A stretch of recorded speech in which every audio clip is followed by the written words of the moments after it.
If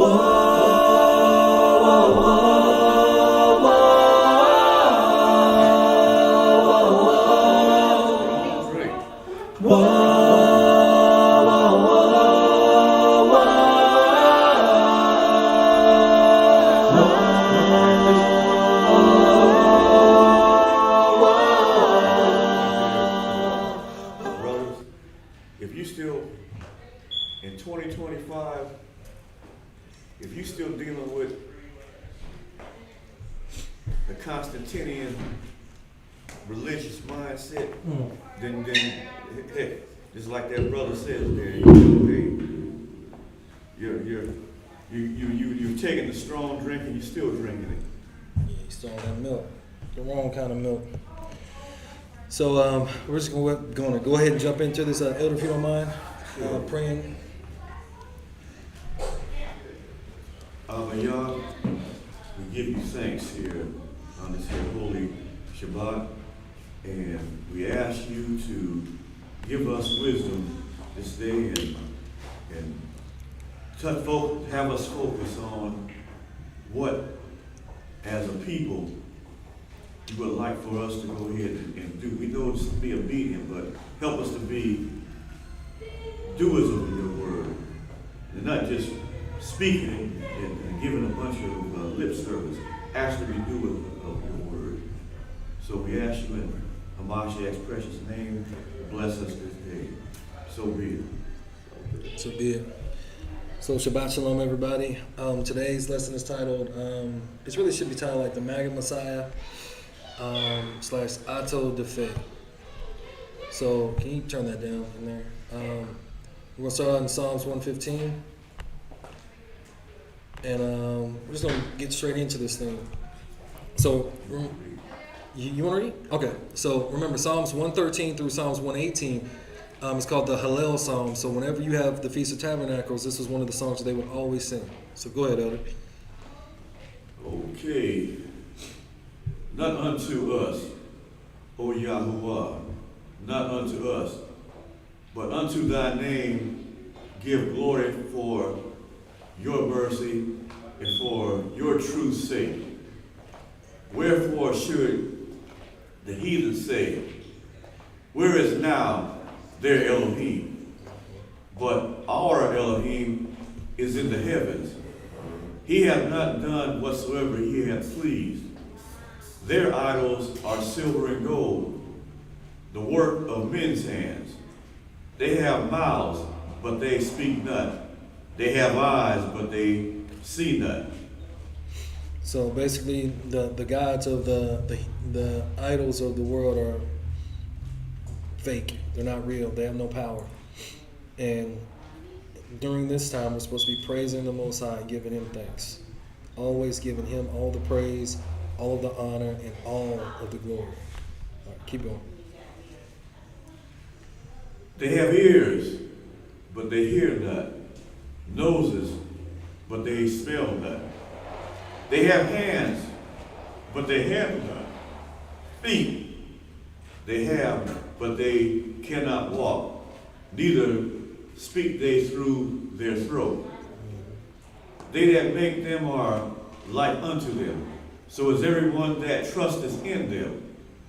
O Israel, trust thou in Yahuwah. He is their help and their shield. O house of Aaron, trust in the Most High. He is their help and their shield. So in this time of tabernacling with the Most High, our faith, our trust, our obedience, and our focus has got to be stayed on Him.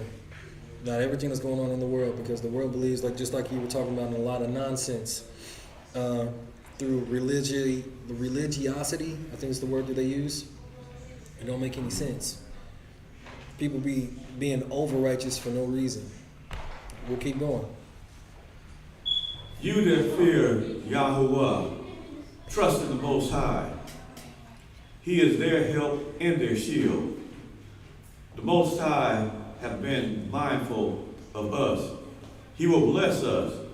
He will bless the house of Israel. He will bless the house of Aaron. He will bless them that fear the Most High, both small and great. The Most High shall increase you more and more, you and your children. So it sounds like we're supposed to be praising the Most High. Yeah. Always giving him that definitely. sacrifice of praise.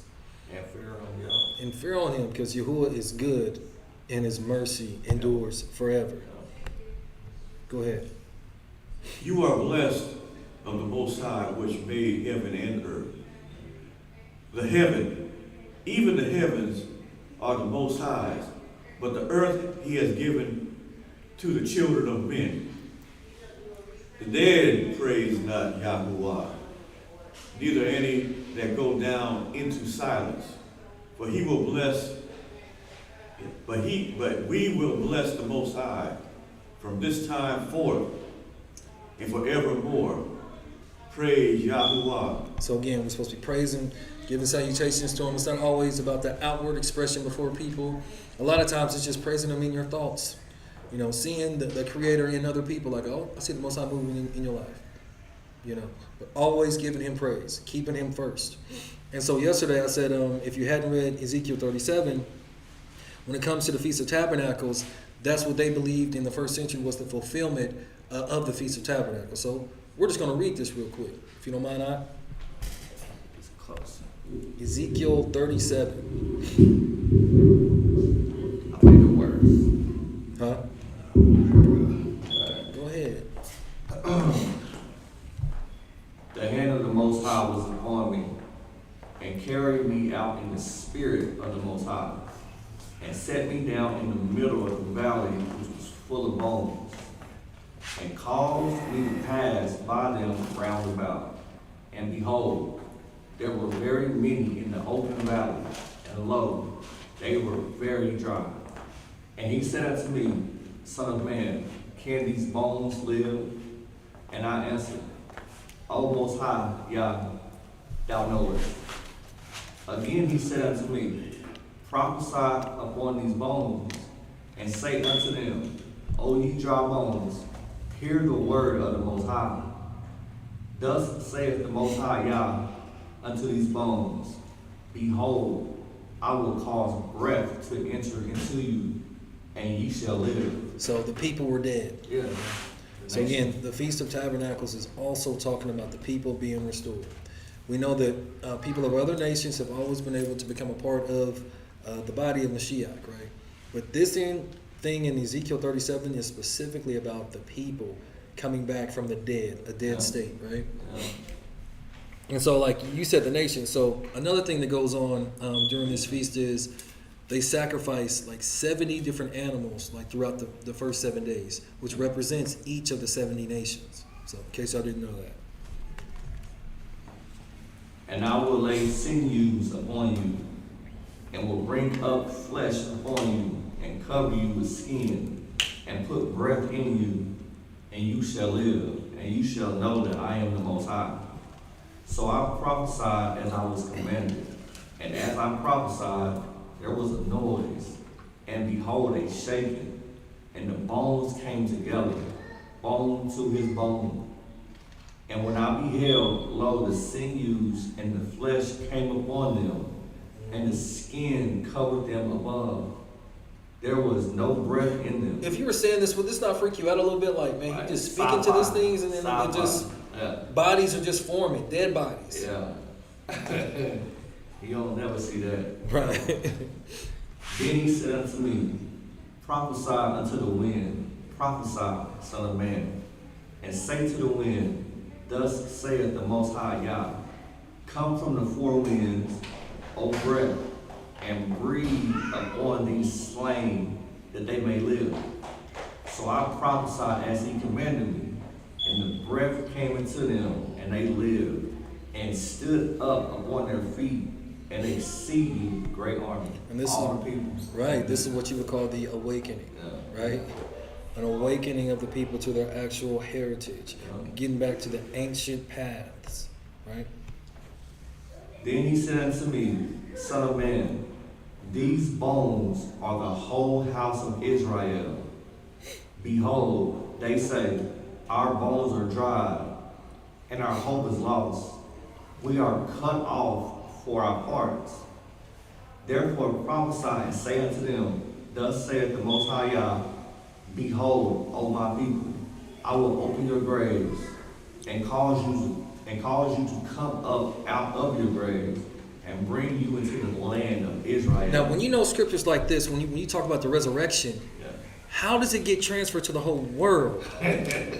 Dispensationalism. And all Man, that. there's your favorite word. Yeah. That's your new favorite word, but Yeah. it's crazy. Now, again, I'm not saying the Most High won't do it for other people, but specifically, it's guaranteed for the people that are righteous before Him at the end times, right? Because your skin color can't save you, your heritage can't save you. You got to walk orderly before the Most High, and you got to trust in His Mashiach, right? Yeah. Keep going. And you shall know that I am the Most High, when I have opened the graves, O my people, and brought you up out of your graves, It's crazy, man.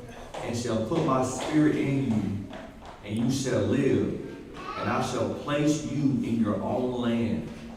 Then shall you know that I, the Most High, have spoken it and performed it, saith the Most High. And then again, that's how you know that that's not from the other nations, because He said He's going to place you in your own Yeah. land. Yeah. So again, there's this misconception that that's for the world. Now, I don't know where that comes from, but So they gonna place the world in their own world. right. Yeah. Right. Come from the old church. Huh? The old church. Yeah. The old Christians, They right? shaped it in their own way. Right. Yeah. The word of the Most High came again unto me, saying, Uh-oh. Moreover, thou son of man, take thee one stick and write upon it for Judah and for the children of Israel, his companions. Then take another stick and write upon it for Joseph, the stick of Ephraim, and for all the house of Israel, his companions. And join them one to another into one stick, and they shall become one in thine hand. Boy, Mhm. for thy rod and thy tribe shall comfort thee. Yeah. That's that. Tribe. Yeah.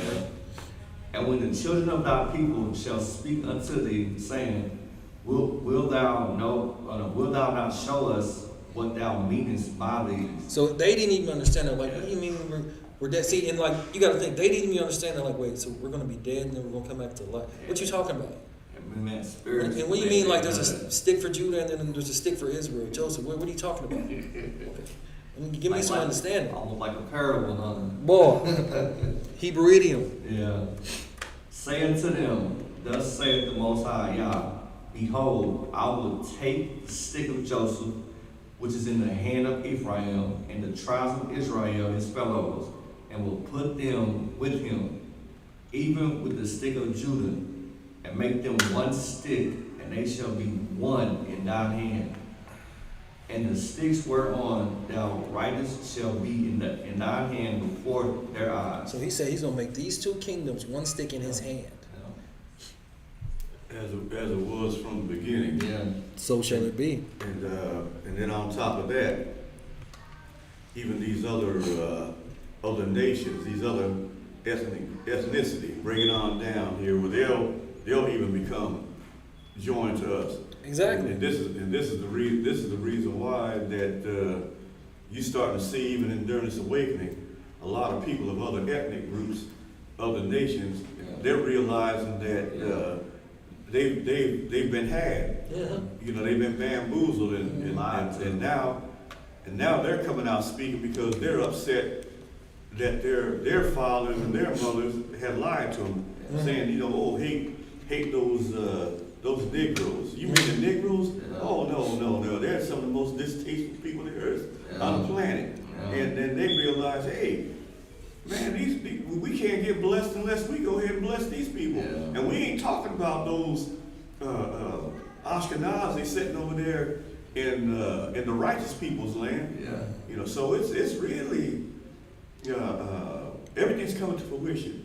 Yeah. And you're starting to see these people really, the righteous ones of these other nations and the unrighteous ones are showing their hand. Oh, yeah. You know, and the unrighteous ones, we really got to really start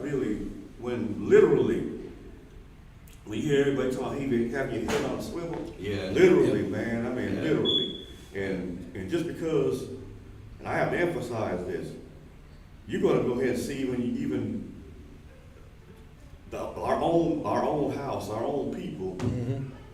Just let this year just play out and see what happens. Yeah. Just let it play out. Even like going to 2027, it's gonna be some crazy stuff that's getting ready to go down. Yeah. Like I said, I didn't say anything about the videos, but I do have some videos for us to watch. So let's finish this, and then we're gonna watch and we're gonna talk a little bit. Where did I stop at? I ain't read none of this. No. Okay. And say unto them, thus saith the Most High Yah, behold, I will take the children of Israel among the heathen, whither they be gone, and will gather them on every side and bring them into their own land. And I will make them one nation in the land upon the mountains of Israel. Right. So, but he's supposed to be bringing them all back, though. Yeah. Not just one so-called tribe. And one king shall be king to them all, and they shall be no more two nations, neither shall they be divided into two kingdoms any more at all. Neither shall they defile themselves any more with their idols, nor with their detestable things, nor with any of their transgressions, but I will save them out of all their dwelling places. That's what you got to focus on in tabernacles. Yeah. No matter how bad it looks, cry out to the Most High, because he said he's going to save us where he scattered us. Yeah. Right? Wherein they have sinned, and will cleanse them, so shall they be my people, and I will be their Yah. And David my servant shall be king over them. Mashiach. And they all shall have one shepherd. They shall also walk in my judgments, and observe my statutes, and do them. So that don't sound like the law's done away with to me. Not at all. Okay. And they shall dwell in the land that I have given unto Jacob my servant, wherein your fathers have dwelt, and they shall dwell therein, even they and their children, and their children's children forever. And my servant David shall be their prince forever. So, and even when you get into reading Revelations, when, you know, like New Jerusalem's coming down, and there's all this metaphoric language and all these things, he just said that we would dwell there, and our children's children. So that means that people still gonna be humans here, Yeah. not spiritual bodies. Generations. Literal, still mortal bodies are still gonna be here, Yeah. because the kingdom is going to be established here. Factual. Moreover, I will make a covenant of peace with them. It shall be an everlasting covenant with them, and I will place them and multiply them, and will set my sanctuary in the middle of them forevermore. Tabernacles. My tabernacle also shall be with them. Yea, I will be their Yah, and they shall be my people. And the heathen shall know that I, the Most High, do sanctify Israel, when my sanctuary shall be in the middle of them forevermore. Man, that's exciting, man. We know for all of the heartache and turmoil, Pays off. we win in the end. What you call it? Going through that furnace of affliction. Furnace of affliction, man. Yeah. You got to endure something. Yeah. But you got to know that we win in the end. Stay focused on the Most High. June, if you don't mind, we're going to read Psalms 116. Another one of the Hallel Psalms.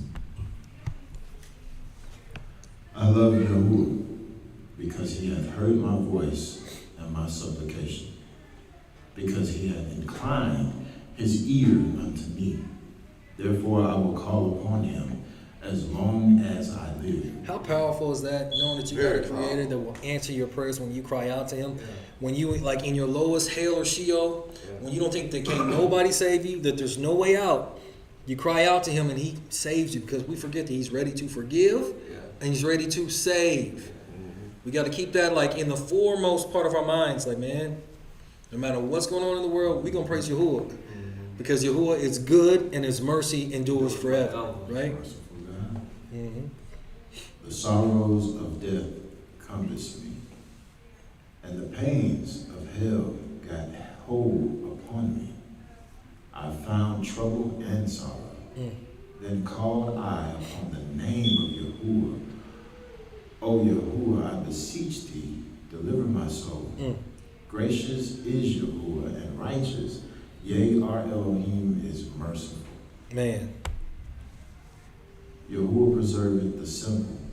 I was brought low, and he helped me. Return unto thy rest, O my soul, for Yahuwah hath dwelt bountifully with thee. For thou hast delivered my soul from death, mine eyes from tears, and my feet from falling. If he delivered David from death continually, do you not think that he can still deliver us from death? Because it's coming. Yeah. I'm gonna be real with y'all. It's about to start getting dark around this place. Yeah. It's coming. Yeah. But we can't be worried about being in the shadow of death. We must fear no evil, for he is with us. His rod and his staff, it comforts us, right? We gotta remember, because he will prepare a table before us in the presence of our enemies. Man, David's faith. Keep going, Ike. I will walk before Yahuwah in the land of the living. In the spiritual kingdom. Not The living. land of the living. Yeah. I believed, therefore have I spoken. I was greatly afflicted. Right? I said in my haste, all men are liars. Don't trust no politician. And What shall I render unto Yahuwah for all his benefits toward Now I me? want y'all to think about that. What really can you give the Most High when he's giving you everything? He created a world literally so you can exist in. He dwells outside of time. Anything he wants, it's there. What can you give the Most High? Your unwavering loyalty. I mean, that is your reasonable service, right? give him praise. What? To love. Praise. Gift of praise. Give him the love. Love is an action word. And if you people that love is not like the Europeans, what they think love is. Love is obedience. Yeah. And that's all it is. That's Submit. I don't. I mean, we're all married men. You know. Well, He was married. Don't put that on me. But the thing about it, I'm sure we don't walk around every day Nah. telling our wives, that we love them. Yeah. Our actions. Love is an action word. They automatically. Well, I speak for myself. I don't know about you all, but my wife knows I love her, and I don't say every day go around I love you. My actions speak everything, and that's the same thing with the Most High, our King Yahuwah. What He expects is you being obedient. Your actions show how much you love Him. I agree. Go ahead, Ike. Well, leave off at 13. Yeah. I will take the cup of salvation and call upon the name of Yahuwah. I will pay my vows unto Yahuwah now in the presence of all his people. So what does it mean to pay your vows before the presence of the people? Tithes and all that. So what's a vow? Oh, promise. So you make a promise that you're going to do Word, something yeah. before the Most High. Your vow. And then your you word. honor it in front of the people. Yeah, you're going Right. to show the people your Fulfill it in front of the people. your works. Yep. Precious in the sight of Yahuwah is the death of his saints. Yes, it is. O Yahuwah, truly I am thy servant. I am thy servant, and the son of thine handmaid. Thou hast loosed my bonds. I will offer to thee the sacrifice of thanksgiving, Hallelujah. and will call upon the name of Yahuwah. I will pay my vows unto Yahuwah now in the presence of all his people, in the courts of Yahuwah's house, in the midst of thee, O Jerusalem. Pray ye Yahuwah. Pray. Always got to praise him. Always got to give him praise. Praise All the time. Literally. So now we're going to start getting into the harder today about the so-called Messiah. So fair use. These videos are for educational and training purposes. Should we turn this off? You can't turn that on. Feedback, yeah. This is our time of the church. This is the great outpouring. I believe it with all of my heart. This book, Final Fire, we're there, folks. Amen. We are in the final days. I believe you're going to hear more talk about the the great temple being built in Israel. Do you believe that at all? I didn't ask you ahead of time, so maybe. Well, yeah, I mean, certainly, and there's a push for that. And did you notice that one of the very first things when Trump was elected, the rabbis in Israel calling on him and Putin to use their international clout to do what? To rebuild the temple. Don't think this can't happen. I think impetus is on our side right now. I think we're moving towards a moment. And the rabbis over there, some of what the mystical rabbis are saying is very, very curious right now. What can we find out right now? Will we just go? Yeah, I want to know. I know my audience. So look, there's so many of these articles. We've been running them at Skywatch TV almost every week right now. And so I only brought a couple of them with me. This one, Trump upset victory divinely sent to begin messianic process, say Israeli rabbis, right? And this one, ancient secret of Daniel's 70 weeks predicts end of days will come this year in 5777, which started in October last month in the Jewish calendar year and will be done by September of the coming year. So, and by the way, that was Rabbi Meir Horowitz 300 years ago, working on Daniel's time and half a time, and he set a date. He set a date 300 years ago. He said, this will all happen. The Messiah will arrive. The end times will begin in the Jewish calendar year 5777. The rabbis have held that dear to them since then. What is that? That's 2016 to 2017. Messiah will arrive. Now, they're looking at Donald Trump. One of the rabbis illustrated how his name in the gematria, the numerology of his name, actually means Messiah. Now, there's some weird stuff here that's going on. So think about this for a moment. In the Jewish Zohar, 700 years ago in medieval Aramaic, Orthodox Jews speculated about when will the Messiah be on the earth, right? And in the Vieira section of the Zohar, they said he will arrive on earth in the year 57, he will make himself known in the year 5773, which was 2012 to 2013. Oddly enough, Trump goes to Israel in 2012, decides not to run for U.S. president, meets with heads of states, comes out of that. You can watch the YouTube on television, and he starts talking to the Jewish people, telling them to vote for Benjamin Netanyahu and the Likud party, which they did, right? Wow. But what the Zohar said was, he will be identified. From that day and forward, there have been at least a dozen Jewish rabbis that have said, the Messiah is on earth now. He's been identified. He is soon going to make himself known. Well, some key things have to happen for the messianic figure in the Jewish mindset. For the Messiah to arrive, you can't think of him like we think of Messiah. We think of Messiah after the model of Jesus. He's the Son of God, divine birth, all of that. That's not the way the Jews look at the Messiah. They're looking for a king. They're looking for a political leader. As a matter of fact, Messiah to them means the anointed one, and it goes back to the ancient days when they would anoint a king and recognize him as this is the man that God sent. And what they're looking for is several things.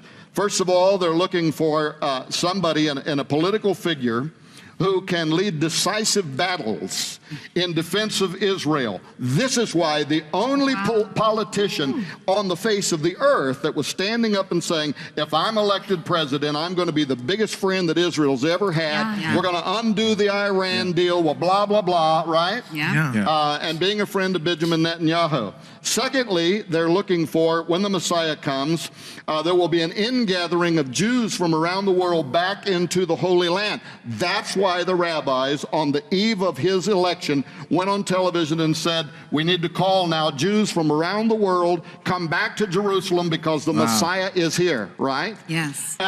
There's another thing. Thirdly, they talk about when he arrives, he is going to reinstitute the temple service. So what was the second thing they did? They called on Trump and Putin to use their power to rebuild the temple and to reinstitute the temple service. I'm not saying that they think he is the Messiah. What I actually think is that most of the rabbis there think he's John the Baptist and the Messiah is about to appear. He's the forerunner. He's the guy that's going to start the message in the wilderness, and the Messiah is going to come in on his heels. And so we need the temple service. We need to get back into Israel. The Messiah. Now, why are they saying that? They have identified somebody.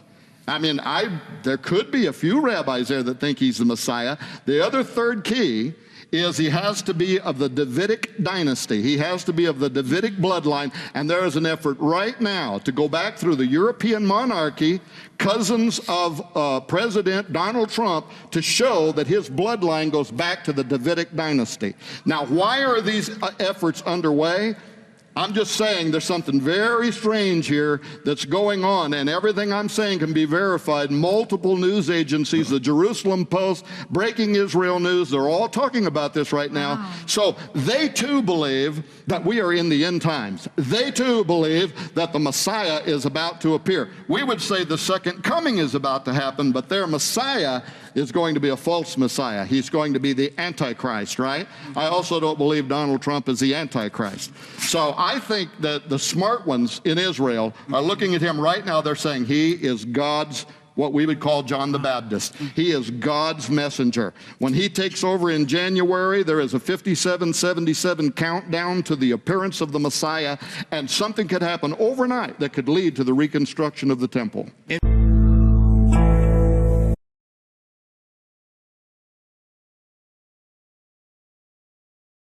Penny, for your thoughts.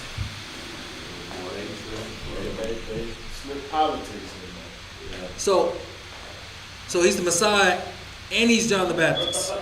Yeah, or the Antichrist. After that Stormy Daniels stuff that happened, and the Epstein files, John the Baptist? Not only that, he's been calling chaos since he's been president all the time. He's like really the author of confusion right now. Oh, And there you go.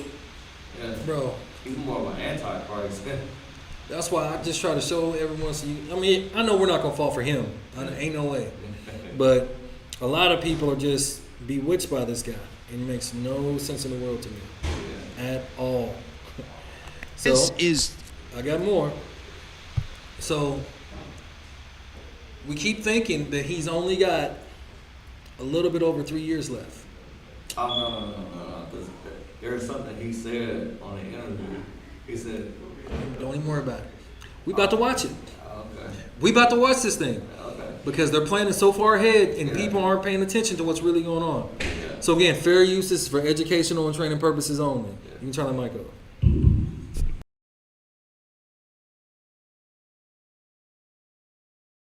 Steve Bannon, welcome to The Insider. I'm honored to be part of one of the first ones I guess you're doing early on. Absolutely. Last time I tangled with you was the 175th. Indeed, you remember well. In New York City, I think we kicked it off. That's right, but we're not going to tangle this time. Because this time, one of the things we want to do with this show is that we want to have conversations with people who disagree with or have a different worldview than we do. Know thy enemy. Exactly. But you definitely have a very different worldview. You're a populist nationalist. We're classical liberals, but we really think it's important to understand your worldview better. I want to start by really getting you to paint a picture for me of what the America that you want to create is. I mean, you are now partway through the MAGA revolution. Let's assume that you're successful. Just paint a picture for me of what America looks like when you're successful. An America where the little guy, the person that the system is based upon, the working class and middle class in our country, sharing the prosperity. We actually have returned to capitalism because we don't have. Sure that America basically is America. We return to capitalism, and it's for the little man, the middle class man. Is what this Christian national movement is really about. This MAGA movement is about. And I want you to keep listening to what he says, though. Right. Capitalism today, as much as you guys hawk it, this is corporatism. So we have to break that. We have to give the little guy an opportunity to thrive, since the whole system rests upon him. We're at political war. I say that every day. So what's the end point of a war? The end point is we are in charge. We control the institutions, we control the political process.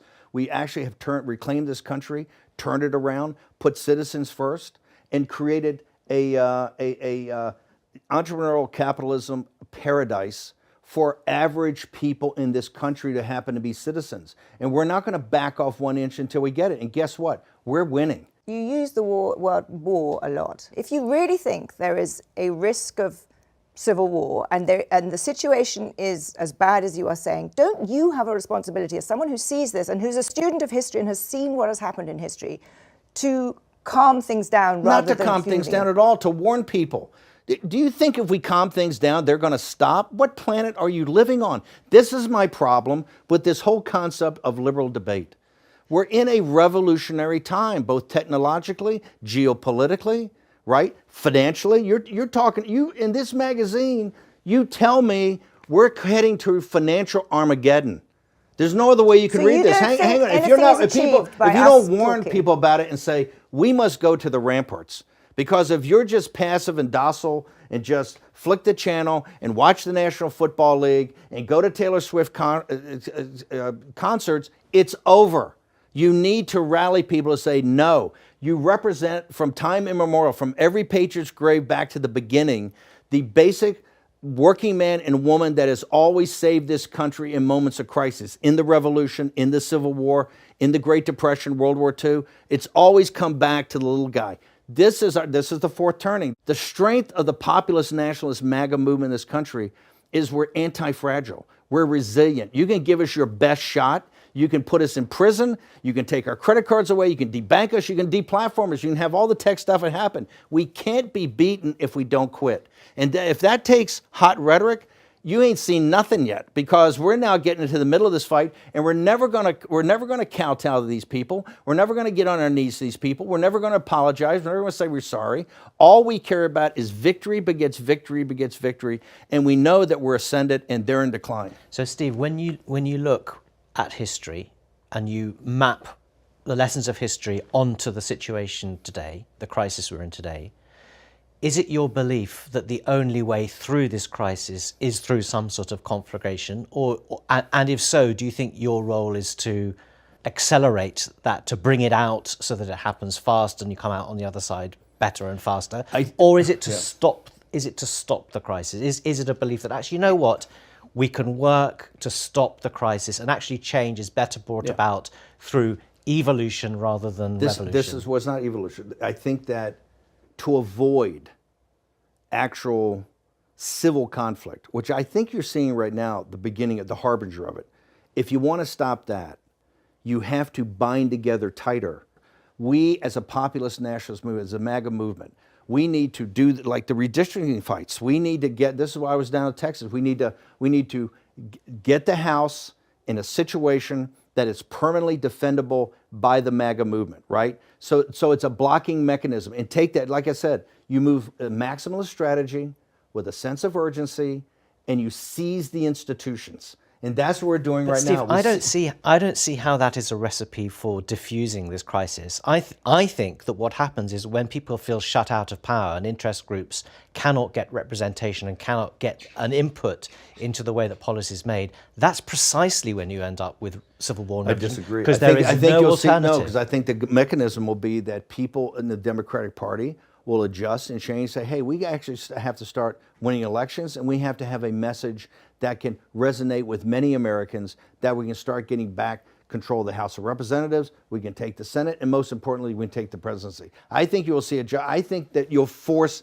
the Civil War to be inside of those guys, and they'll say, these radicals are saying violence, and we have to seize the institutions, seize them and then purge them. We seize the institution, purge them, and that's why you've got guys, it's not the Doge crap. This is serious people like Russ Vought and others that have spent years thinking this whole plan through. We must strike, and we must strike now. I know all the haters hate it, but this is the age of Trump. He's totally redefined politics and power in America. And how did he do that? With no political training, because he was a populist and he was a nationalist at the very moment that if you didn't have populist nationalism stopped the managed decline of the country by the elites of the nation. And does he need a third term in order to see that job through?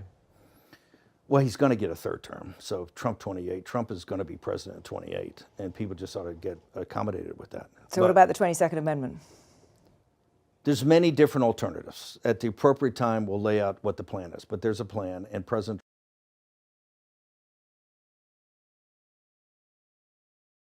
in 2028. And in the future, they're going to lay out the plan for it. Yeah, I know. But they've been planning this since before Trump even gotten into office. Like, they are nowhere near done with the stuff that they're trying to do. They're talking about we have to seize the institutions and then purge them. He's talking about there's this war going on. Who y'all at war with? All y'all are the wealthy. What are you talking in? And then the other reporter was like, well, then, other different interest groups, they won't be able to have representation. And then he tried to just sidetrack it and say all this other type stuff. Who are the other interest groups you think he's talking about? We'll keep going. Trump will be the president in 28. We had longer odds in 16 and longer odds in 24 than we got in 28. And President Trump will be the president of the United States, and the country needs him to be president of the United States. We have to finish what we started. And the way we finish it through Trump. Trump is a vehicle. I know this will drive you guys crazy, but he's a vehicle of divine providence. He's an instrument. He's very imperfect. He's not churchy, not particularly religious, but he's an instrument of divine will. And you can tell this of how he's pulled this off. We need him for at least one more term, right? And he'll get that in 28. You're not driving me crazy. I'm really I'm trying to understand the coherence of the things you've just told me in the last few minutes. On the one hand, you've said the Constitution is fit for purpose. Secondly, you've said that President Trump needs another term, even though the 22nd Amendment makes pretty clear that he cannot have another term. Why does it make that clear? Because he's on his second term already. At some point in time, we will make sure we go through, Zanny, and define all those terms. Okay? But even if you find a way to undermine you will be undermining the spirit of that amendment, even if you find some way around it. And to those Can the American people, if the American people, with the mechanisms we have, put Trump back in office, are the American people tearing up the Constitution? Would that be tearing up? Well, would the American people be going against the spirit of the Constitution, ma'am? I think yes, actually, because I think what you will end up with is a populist justification for a quasi-dictatorship. That's not true at all. Trump That's what it sounds like. It's not. Trump is a dictatorship. Did you just see the compromises he had to make on the big, beautiful bill? You see the compromises he has to do on everything, on accommodating Zelensky, on what President Trump. President Trump is nothing but a series of negotiations to kind of keep this thing rolling forward, where he's having trade-offs all the time. But Steve, you've just spent the last 20 minutes telling me we have to smash the other side. There's no room for debate. There's no room for compromise. We must smash them. And now you're telling me this is a negotiation. I mean, that's no. I guess that's why it seems to me some kind of tension First off, the only way President Trump wins in 2028 and continues to stay in office is by the will of the American people. Okay? And the will of the American people is what the Constitution embodies. And so I think we're going to be in good hands there. We need to finish what we started. And President Trump is the instrument, a providential instrument to finish this job. A few minutes ago you talked about populist nationalists and populist internationalists. Globalists, forgive me. International is too refined a term.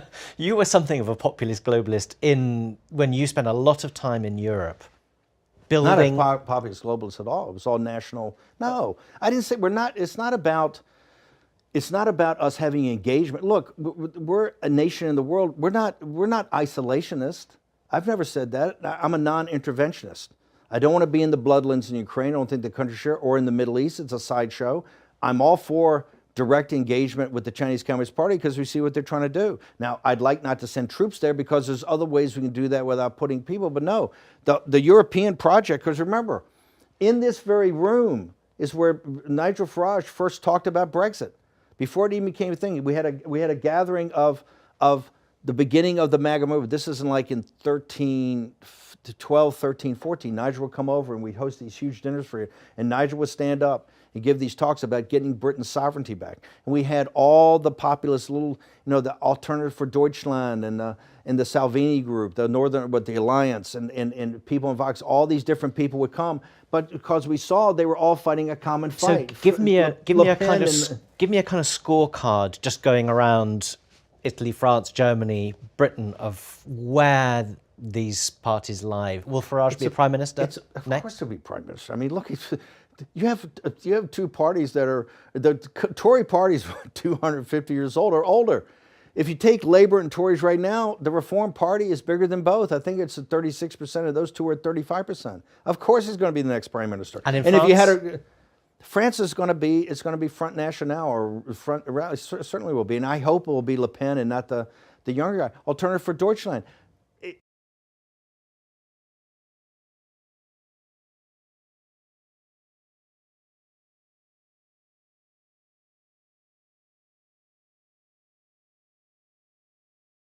In rooms like that, they're planning everything that's going on in the world.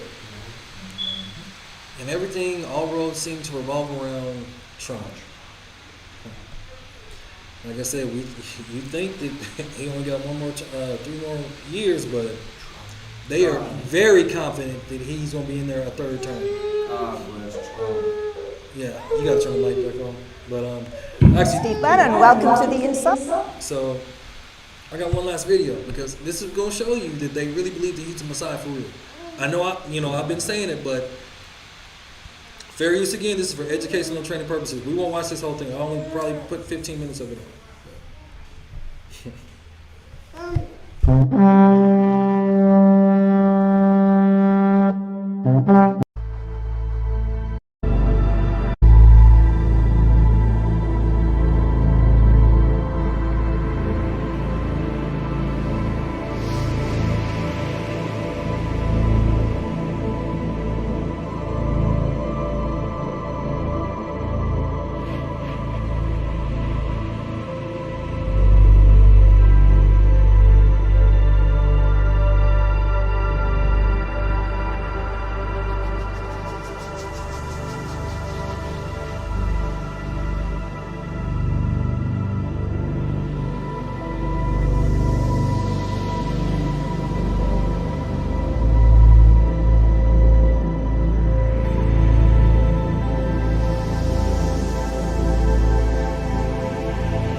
All see the building of the third temple in Jerusalem very soon. And we honor our President Trump for what he has done for Jerusalem and for the Jewish people.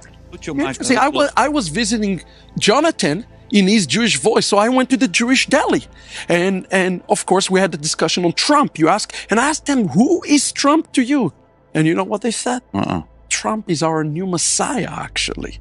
They want to believe that Trump is the Messiah. What I think is happening here is God using Donald Trump to hasten the coming of the Lord. This is really what is happening here. And we need to be stay tuned because he's lining up with Israel right now in a major way. There was a word that was appointed on the day of his birth. He was born on Friday. And what was the word appointed? When he was brought forth to the world, the word is the only word in the entire Bible that was proclaimed throughout the world that day, was the word where God instructs to bring forth the trumpet into the world. It says, you shall then make the trump, and the trump will sound at the appointed time. So Jonathan, what does that mean? It means that the election had to take place just when it did. It was just at the verge of the Jubilee. It had to happen. It had to end the way it ended. Trump had to come to power. It's like his whole life, the Trump is waiting for the Jubilee. So his whole waiting for that year, waiting for that to sound.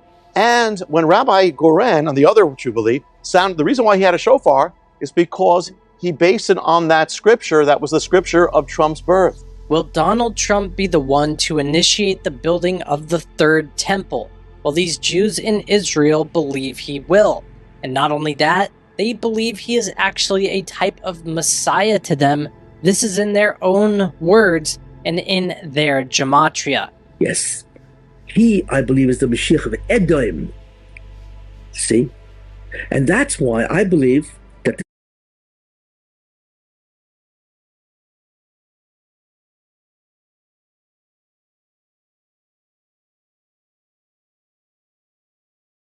Edom is what he's saying.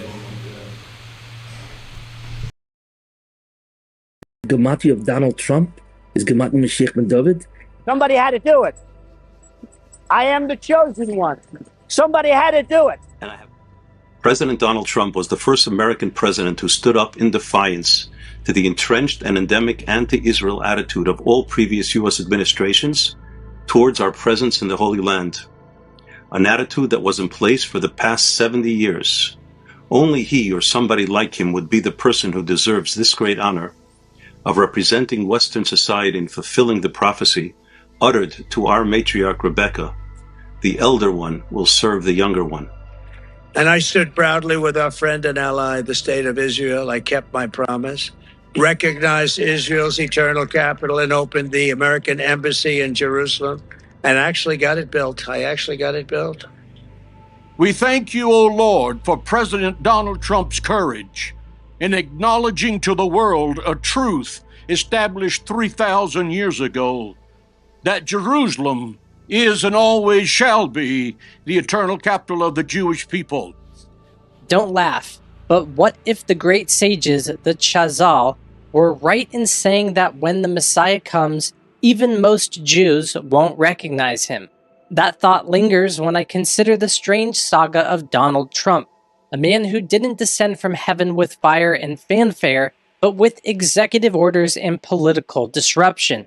He moved the U.S. Embassy to Jerusalem, scrapped the Iran deal, defunded UNRWA, shut the PLO office, and elevated unapologetically pro-Israel voices like Nikki Haley and John Bolton. Some call these acts political strategy, others might call them modern miracles, and yet critics paint him as anti-Semitic, even absurdly linking him to the Tree of Life tragedy while ignoring the roaring economy, the quiet aid to Palestinians, and his family's deep connection to Orthodox Judaism. The media obsesses over his wife's jacket, but scoffs at his overt support for Israel, as if both he and the Jewish state are threats rather than allies. Just a short excerpt. President Trump is advancing a prophetic process that will usher in, when the time comes, the rebuilding of the third temple. Many of these rabbis are not even hiding now what it is that they expect Donald Trump to do. But most of this right now is behind the scene because of political pressures. But this letter then, coming from the Sanhedrin, I kid you not, in Jerusalem, this letter to Donald Trump is signed by, they actually call themselves that. They call themselves rabbis of the Sanhedrin. And it concludes with this, well, rather unsettling paragraph, and I'll just read it to you.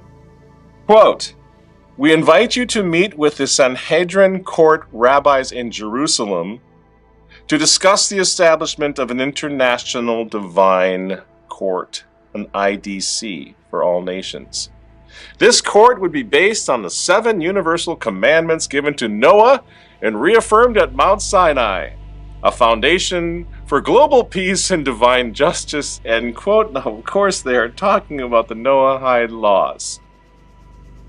That's what's supposed to replace the United Nations. And the Sanhedrin goes on, quote, to Donald Trump, "You have been elected as Cyrus was in his time to fulfill a heavenly mission, to unite all believers in God and to foster ethical cooperation across all spheres of human activity."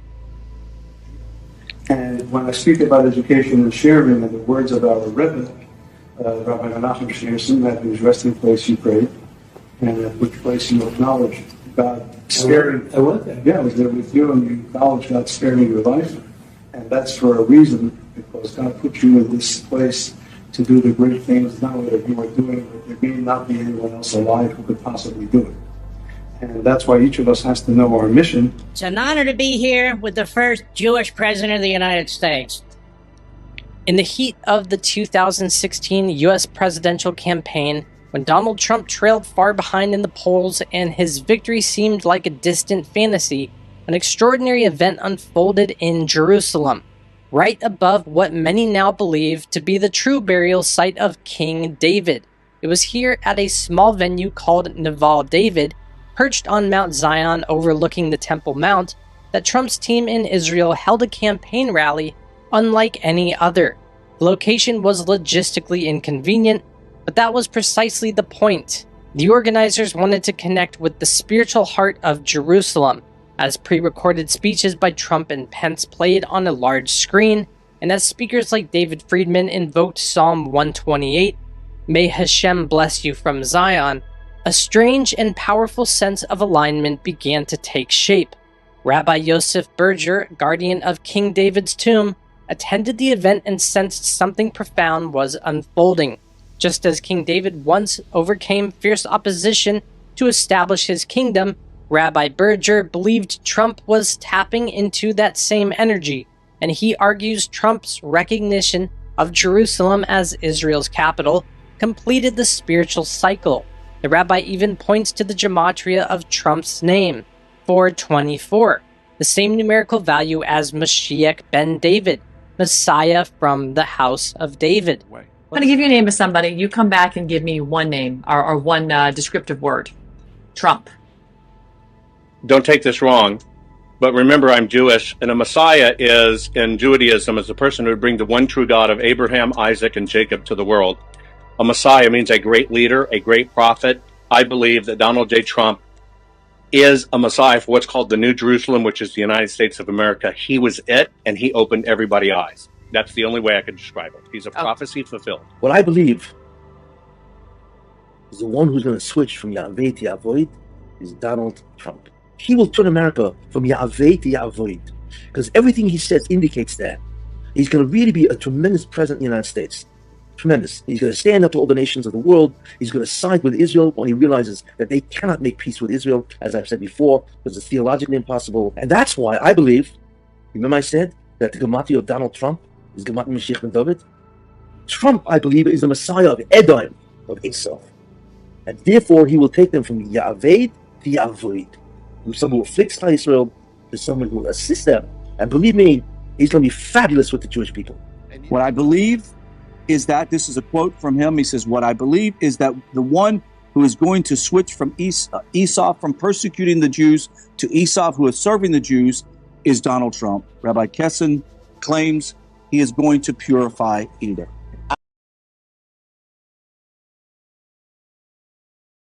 Edom. That's really interesting. A lot of them are, right? It's just strange because in the ancient mind, if you were in Christianity, you were immediately associated with Edom. That's just who you were. In the Roman Catholic Church, way back when, our ancestors was like, oh no, you Esau, you're Edom. So now they're just carrying on that tradition. I want to promise you one thing. If Trump was the president right now, we would be able to win 10 times faster and 10 times better against our Nazi enemies. He would give us any weapon we want, unconditional. He wouldn't care what the world is barking about. He would shut down these European liberals and tell them just be quiet. I run the show here. Don't forget, I don't know if you haven't watched the show, I happen to be Jewish by birth, and 75% of all Jews vote Democrat, and they don't like Trump. And this is the greatest president for Jews and for Israel in the history of the world, not just America. Trump's the best president for Israel in the history of the world. And the Jewish people love him like he is the king of Israel. They love him like he is the second coming of God. Thank you very much. Thank you, everybody. Thank you. There you go. We have a man here, Nassau County, who is one of the greats, and he won a race that was supposedly was not winnable. That was like mine. I think they gave you the same chances they gave me. Come here. Vote for Blakeman. Vote Blakeman. Nassau. What a job you've done. Come here. Good. I want you to read it, please. Okay, good. Please, you go ahead. We love you, Mr. President. Thank you very much. Please read it. Okay. Give thanks. Give thanks to Hashem for his work is good, his kindness endures forever. Presented to President Donald J. Trump for his extraordinary and heroic efforts. I like that very much. To help the state of Israel and the Jewish people. He and his family should be blessed eternally. From the Israel Heritage Foundation, July 10th, 2023. I want to thank you, Rabbi. That's right. And therefore, he will do incredible things for the Jewish people. And the President of the United States is an emperor of Rome, because the U.S. is part of Esau, right? Part of Edom, part of Rome.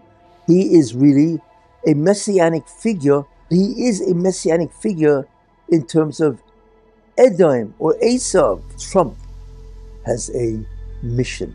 So this reporter raises his hand and he says to Trump, By the way, why do you think God saved you? I think Trump was taken aback. So Trump says to him, please repeat the question out loud. That's what he said. Why? Because he probably wanted everybody to hear his answer. You see? So he wanted to make sure that everybody hears it. So he repeated the question out loud. You know what Trump answered? I'll tell you. What he should have answered was MAGA, Make America Great Again. Basically, that's his campaign promise. He didn't say that. Do you know what he said? He said, maybe God wants me to save the world because the world is going downhill. That is a messianic answer. So he recognizes that there's a divine mission. Not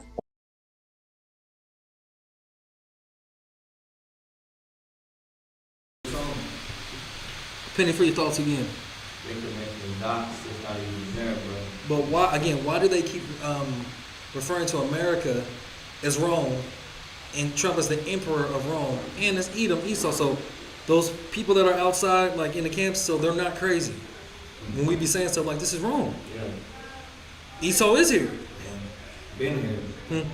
But, and that's the way that they think of Americans, and Americans just want to go straight, oh yeah, just give Israel all the money. I'm like, y'all don't even know. Y'all don't even understand what happens to Esau in the end, to certain of his descendants. All right. only for America, but for the entire world. What the world needs now are more leaders who are brave, resolute, strong, and bold. The world needs more Trumps. Mr. President, you stand before the people of Israel not as another American president, but as a giant of Jewish history, one for whom we must look back 2.5 millennia into the mists of time to find a parallel, Cyrus the Great. You, President Donald J. Trump, are a colossus who will be enshrined in the pantheon of history. Thousands of years from now, Mr. President, the Jewish people will remember you. We are a nation that remembers. So this is the mold. Okay, this is the original mold of the second Trump, Cyrus Trump temple coin. You see this? This is a coin with Donald Trump and Cyrus on it. But keep watching. And as you can see over here, let's see what we have.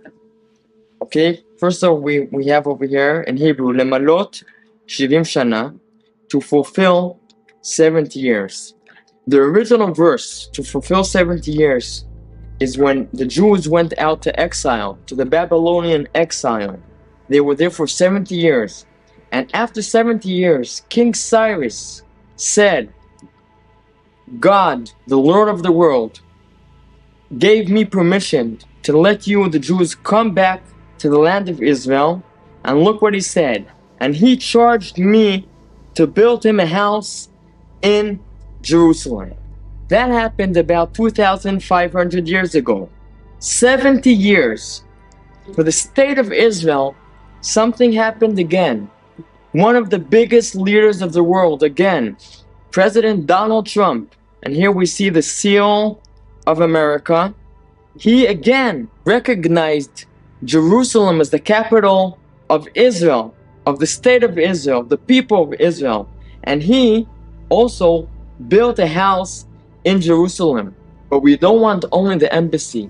We hope, just as King Cyrus pushed us, the Jewish people, to rebuild the temple, we hope all the 70 nations and President Donald Trump, after he recognized Jerusalem as the spiritual, holy capital of the land of Israel, the state of Israel, he will help us, the Jewish people, rebuild the third Israel temple. is calling Donald Trump King Cyrus, and this is something that's very concerning, in my opinion, and I'll tell you why. When we look at the Bible, King Cyrus was a pagan king. He wasn't even Jewish, and God used him to free Israel from captivity, returning them back from exile, and even funding them for the rebuilding of the temple in Jerusalem. So you might be asking, why is Israel calling Trump King Cyrus? And I'm going to list a few things. Donald Trump has been doing things for Israel since 2017. Some of these things you're going to have to do research on your own and dig deeper on your own.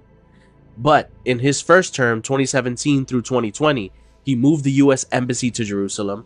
He recognized Israeli sovereignty over the Golan Heights. He brokered historic Abraham Accords with 4 Arab nations and declared Israeli settlements legal. Many people from Israel, as well as the United States, are portraying President Trump as Cyrus, a modern-day version of the King of Persia. Talk to us about that. Well, in the past, various Jewish and Protestant communities have stated that the U.S. President Donald Trump is a 21st century version of ancient Cyrus the Great of Persia.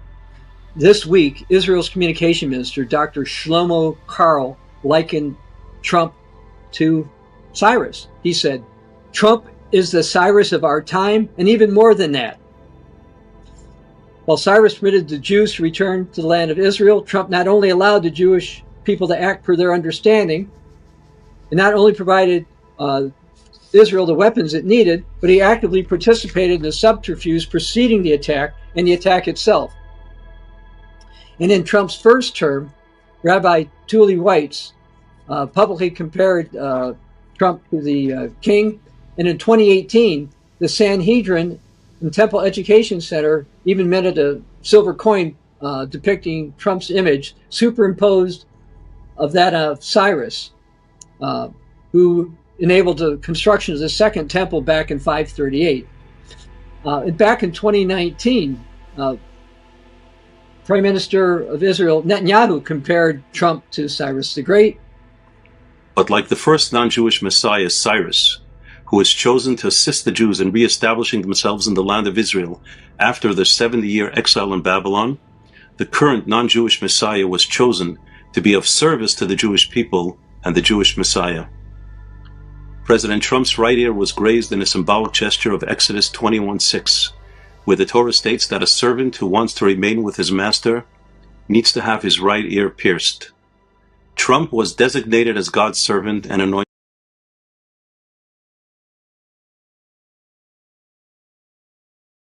Israelite decides that he wants to continue being an employee of another Israelite, and so he gets that ear pierced. Yeah, all through his ear. All the way through his ear, right? Yeah. So how do they correlate that with Trump?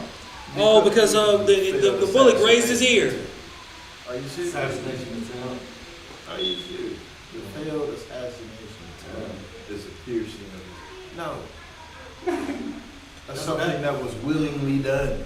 That's why I said assassination ain't willingly done. You ain't playing your Yeah. That's why I said they're connecting the dots that ain't even there. Well, they trying so hard to be the people. It's not meant to be connected. Yeah. Okay, I'm just waiting until we get to one specific point, and then I'll just stop it. But I just want y'all to see the heresy that they really pushing right now throughout the world. Blasphemy. This is heretic all over. Go ahead. One, just like Cyrus the Great almost 2,400 years ago. We have clarified in several videos that the absolute deadline for the redemption is by the end of the Jewish year 5787, which corresponds to October 2nd, 2027, 1,167 days from today. Thus, the redemption will surely occur during Donald.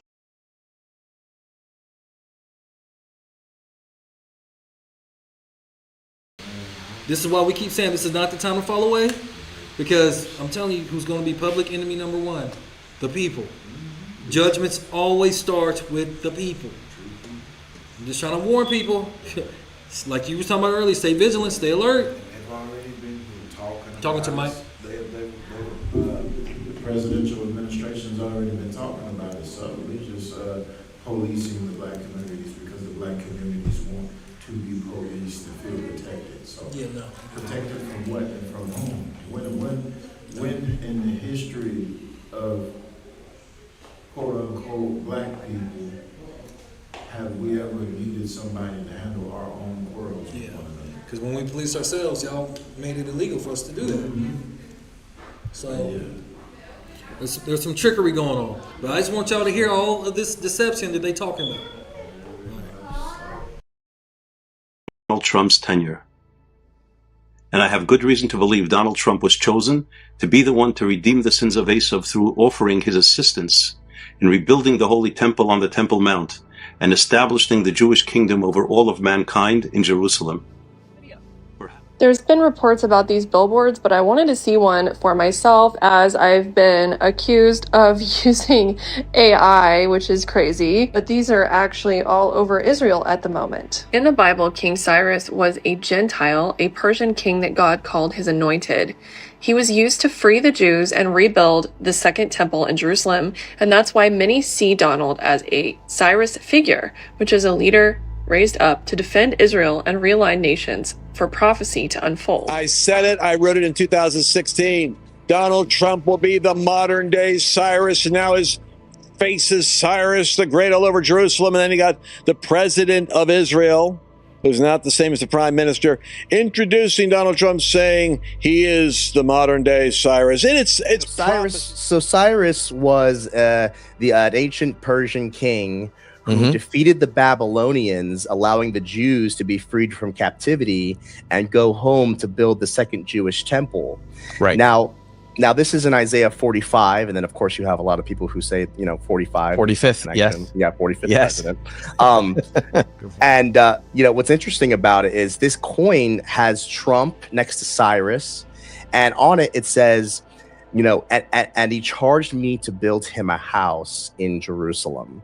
And on the back, you ask, what house may we be talking about? And then when you look at the back of it, is the third temple. Exactly. Yes. And the third temple, for those of you who don't know, is deeply, deeply connected with end times prophecy, because that is the temple, number one, that the Antichrist will declare himself as God in, committing the abomination of desolation, which will kickstart the 3.5-year tribulation period. As many of us know, a couple of weeks back, Donald Trump received an award from the Israel Heritage Foundation in appreciation of his efforts to forge normalization agreements between the Jewish state and for Arab nations under the Abraham Accords.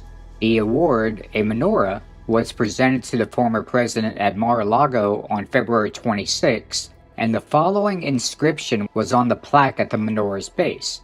This menorah, which represents the eternal light of the world, is presented to President Donald J. Trump in honor and celebration of doing what no other man has ever done, and that is to make peace between Israel, the United Arab Emirates, Bahrain, Morocco, and Sudan in the extraordinary Abraham Accords. Process. But you have to understand what Trump is going to do. He's going to end the Arab-Israeli war permanently. Not only that, he's going to bring Saudi Arabia together with Israel. And once Saudi Arabia, which is the main concept of Islam, that's the end of the Arab problem. Because then all the Arab nations will join, because they all want to be protected by Trump. Because this is all part of the plan of God to assist, and therefore in the end, to assist Mashiach ben Yosef. And in the end, what we're going to see is unbelievable. The prophecy. Watch this, to tell you, I've seen a lot of American presidents. Seen them all. In the time that I've been here, and I've been here quite a lot of time. I've never seen anyone move the world so quickly, so decisively, so resolutely as our friend President Donald J. Trump. The tribulation period, as you understand it, is a 7-year period according to biblical truth. Most do see it divided into 2 segments. Is the first half different than the second half? It is. One of the things I always like to point out, too, is a lot of people think the rapture starts the 7-year tribulation. The 7-year tribulation starts, Daniel 9:27 tells us, when the Antichrist makes a treaty with Israel. So, the rapture could happen today, and the tribulation could start next week, next month, maybe a year or 2 from then. There could be a gap of time that will allow for some further preparation. But at some point in time, this Antichrist figure is going to come on the scene and make a treaty, the Bible says, with Israel. And that's going to trigger this 7-year period of time. But it's divided in Daniel 9:27 into 2 halves. There's a first half and a second half to it. The first half of that period of time, Israel's going to enjoy peace. And I think at the beginning of the tribulation, there's going to be a time of worldwide peace. It says in Thessalonians, while men are saying peace and safety, then sudden destruction is going to come on them. So the world is going to finally get its desire of having some peace and prosperity. Yeah. But at the midpoint of that tribulation period, there's going to be some events that happen that trigger the Antichrist in is going to take the world over. And so that second half of the tribulation period, that last 3.5 years, he's going to dominate the world and rule the world. And it's going to be a reign of terror that's going to come really when he's on the earth.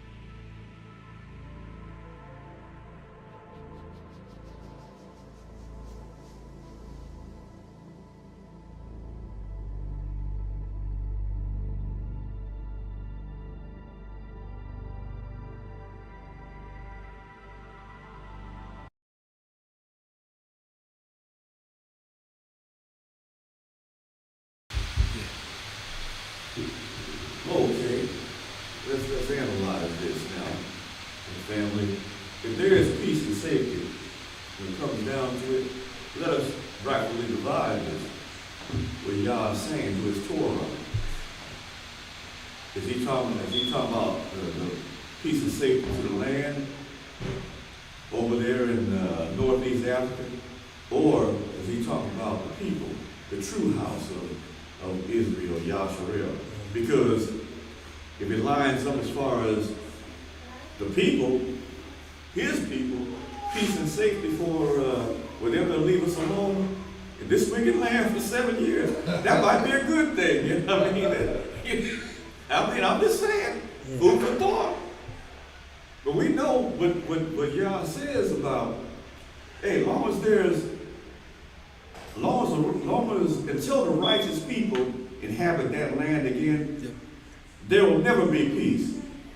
And I have to quote the words of that man, the president back in the 50s of Egypt. Yep. He jammed me on that. What did he say? You left black, you came back white. You left black, came back white, and we will never respect you. The Arab nations in that part of the world will never respect you, and you'll never have peace. That's a fact, Jack. That is a fact. That's what he said. They've tried to expunge it off the internet, though. Yeah.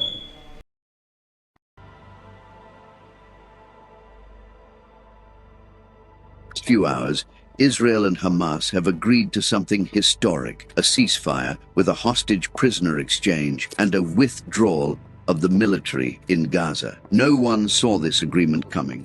In case you don't remember, last July, the Israel Heritage Foundation presented Trump with the Crown of Jerusalem Award, which was a silver Torah crown contained in a glass box. An inscription quoted Psalm 136:1 and noted Trump's extraordinary and heroic efforts to help the state of Israel and the Jewish people. Once again, we see that many Jews continue to view Trump as the man who will finally bring peace to the Middle East. But more than that, some view Trump as possibly even being Messiah ben Yosef, one of the two redeemers in Jewish tradition. Messiah ben Yosef will be a political and military leader who will wage war against the forces of evil that oppose Israel. He will also be involved in the building of the Third Temple. More and more, there are those who are looking at Donald Trump as the one who will build the Third Temple. From a Christian perspective, it's all rather coincidental that the man who perfectly matches how the Bible describes the Antichrist also just happens to be a builder, and also just happens to be the one that many Jews think will build that temple. Pay special attention to the bottom half of the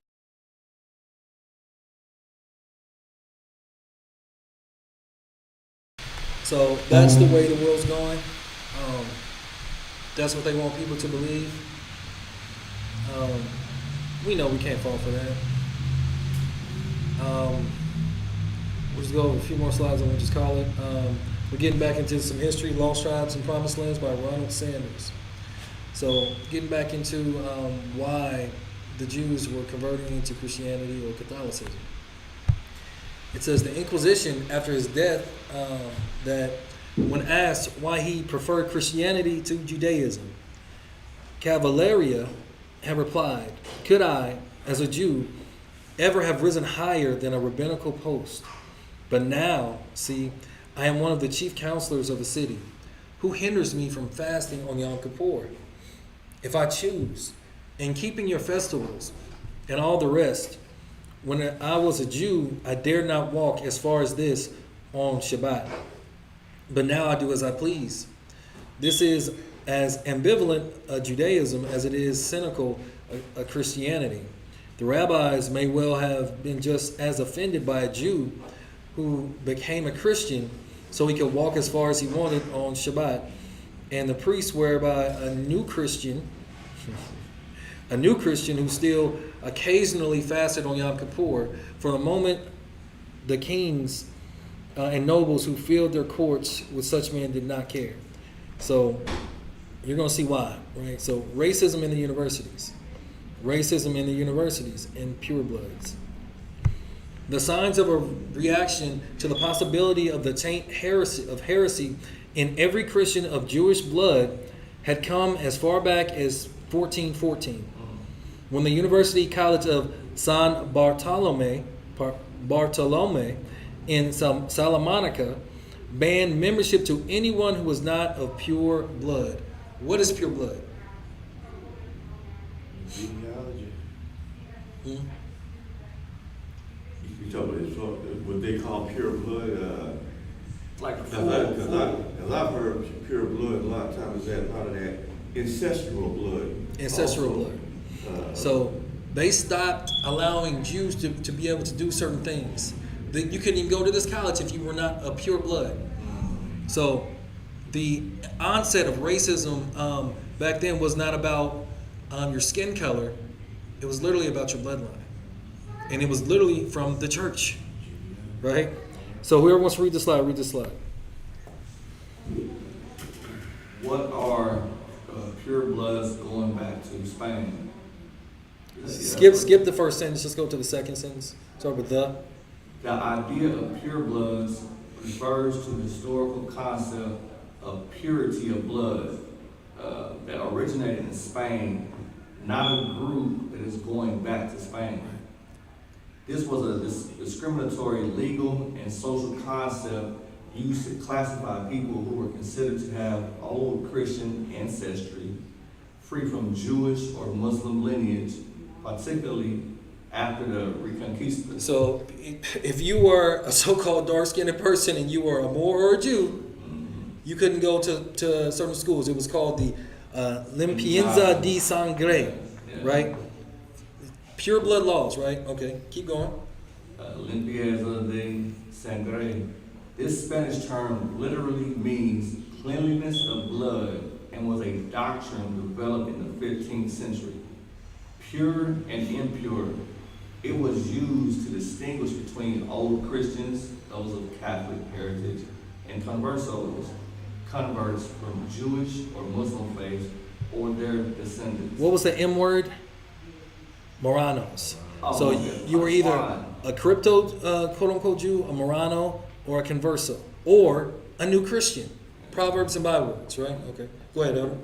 And also, you have to remember that in the Latin, those Latin-speaking countries, they believe in bloqueamiento, which is the whitening up the race. Yep. That's the reason why when you see most dark complexion, you can say even whether they be Sicilian, Italian, or you can say Portuguese, Spaniards, like a lot of your Oaxacans from in South America, that a lot of them are dark, very melanated, dark complexion, like so-called black people. They brainwash them so much that they won't intermingle with nothing but a so-called white. A block. Yeah. You look at, matter of fact, here recently there was on the news when there's all the up there in Alaska, when they had I guess the typhoon or whatever, the flood up there, when they were little villages.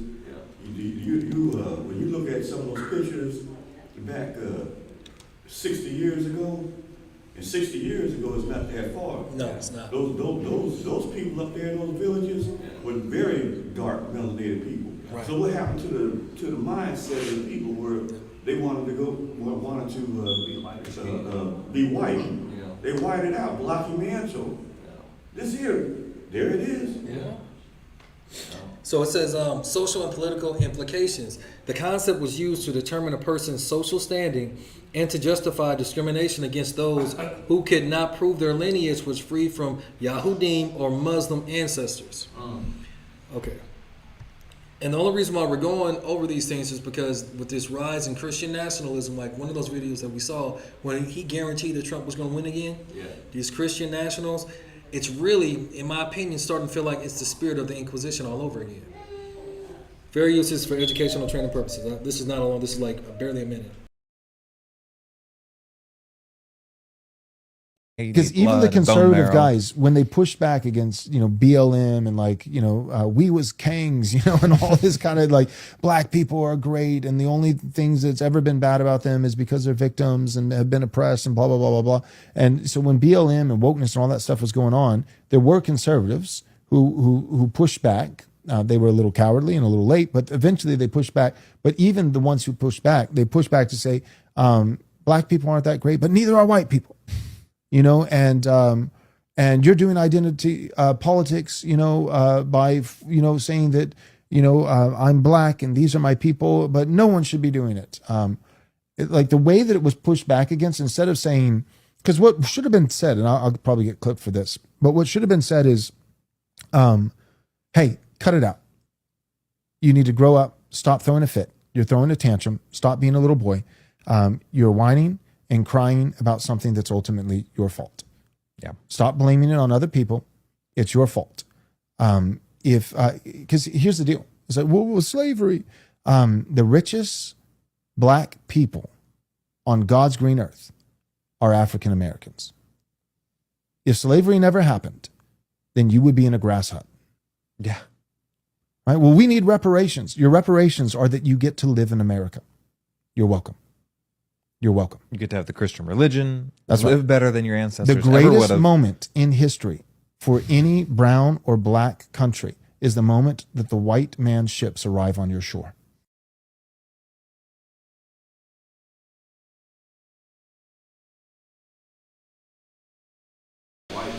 Because even he would never fly with a black collar or use a black doctor. That's the same thing I said recently. And these are the same people that voted Trump in. And I'm not trying to say that everybody that voted Trump in has a mindset like that, but I'm just saying, again, if you have not researched with the term that they've come up with, the coin called black fatigue, go look at the videos and then read the comments because they talking crazy. Yeah. They talking about, posseing up, rallying up, and changing the order and everything by force. It's starting to feel like the spirit of the Inquisition because we just learned about limpienda de sangre. Yeah. So racism in the 1400s. This was a weather vane for the more severe blast of racism that came in the 1440s. In 1446, the town of Villena banned all conversos from residence there. Wait a minute. Who are the conversos? The ones that converted to Christianity. Which were the Spanish Yahudim, right?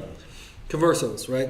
And in 1449, the municipal government of Toledo responded to an outburst of rioting against conversos, tax gatherers, by forbidding anyone of Yahudim descent to hold official posts within the city. Pope Nicholas V denounced the Statute of Toledo, and King Juan II of Castile, whose court was a well-known gathering place of powerful conversos, resisted it for a time, but the king soon gave in. The incipient racism of the old Christian population was beginning to have its way. Now, I got to ask y'all a question. They just said that you could not live in Toledo. What is that? That's discriminatory. Like, what do you mean? So what would be a word that we would use for that now? Discrimination? No, that type of town. Sundown town. That is the literal definition of a sundown town. I didn't believe it. Whoever wants to read it, go ahead. what's a term that makes it illegal for a black person to live in a neighborhood? The term for making it illegal for a black person to live in a neighborhood is a sundown town, and the practice was historically enforced through intimidation, violence, or explicit local laws and ordinances. Another practice was using racial restrictive covenants, which were clauses in property deeds to prevent non-white people from buying or occupying land, and while now illegal, were once enforceable. So we know that stuff did not start here in America, right? Keep going. Sundown town definition. All white municipalities or neighborhoods that exclude non-whites through various discriminatory means. The enforcement, often enforced by signs warning people of color to leave by sundown. Current status. The laws became illegal after the Civil Rights Act of 1968, but some commentators believe modified versions of these practices persist today through methods like racial profiling and harassment. So, but you also have to keep the same mind frame was back then, most of the people were actually dark skinned. So again, this was not a colorism type of deal. This was a literal race. My race or my nationality was hated because we have religious differences. So then it just started spilling into other things. And then the same thing that they did to us ended up literally almost immediately happening to them, because this was really a servant's revolution. When you start looking at it, propaganda, right? It says the clamor for limpieza de sangre, purity of blood, came largely from the rising classes in society and was concentrated mainly in the most democratic of medieval institutions. What do y'all think that is? The church. But there's survived into our own time a piece of evidence vividly suggesting that something like a courtly version of the emergent anti-Yahudim racism also was making an appearance in mid-15th century. This is a short satirical work written anonymously in about 1450, something of a Swiftian modest proposal. The work purports to be a letter written by King Juan II to an old Christian nobleman, granting him the privileges of a Marano. So we're going to stop here today, and we'll continue this tomorrow. But I'm telling you, this stuff is weird. Privileges of a swan. Yeah, like the stuff that they was doing, man. Because again, it wasn't racism like, white versus black. Again, this was a religious type of deal, and then this was a nationality type of deal. And then, like I said, it flipped on their head, and it became colorism. Because again, they thought that they were better than us, and no. Same thing literally started happening to them, right? So, like I said, we'll come back to this, because I got